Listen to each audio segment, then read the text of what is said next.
Sekarang ni ramai penyimpan emas Public Gold happy menabung emas dengan Public Gold. Sebab apa? Tengok ni, antara penyimpan emas saya, beliau dan abangnya berjaya keluarkan 5 dinar emas seorang daripada ATM machine.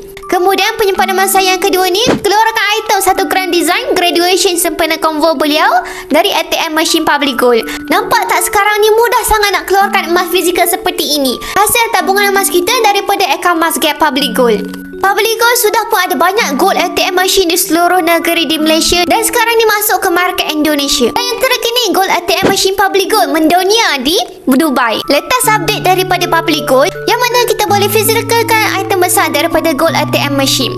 Contoh, kalau sebelum ni kita hanya boleh keluarkan maksimum item 5 gram ni sahaja. Tapi kali ni tuan-puan, kita dah boleh withdraw item 50 gram, 10 dinar, 20 gram melalui gold ATM machine. Tapi hanya available untuk di Gold ATM Machine di Menara Public Gold dan branch Public Gold sahaja. Datang sahaja ke mana-mana branch Public Gold yang berdekatan, akan ada ATM Machine di situ untuk keluarkan emas. Maksudnya tuan-puan tak perlu susah-susah nak pergi beratur keluarkan emas. Tuan-puan perlu hanya pergi ke mesin tersebut, scan barcode daripada akaun Masgap tuan-puan, bayar gold premium dan terus boleh dapatkan emas seperti ini.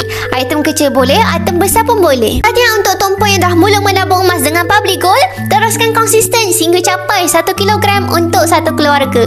Yang baru nak mulakan simpanan emas, boleh rujuk pin video saya untuk daftar akaun Masgap Public Gold secara percuma dan tuan-puan boleh mulakan simpanan emas serendah RM100. Follow rapat-rapat untuk ilmu emas dan kewangan.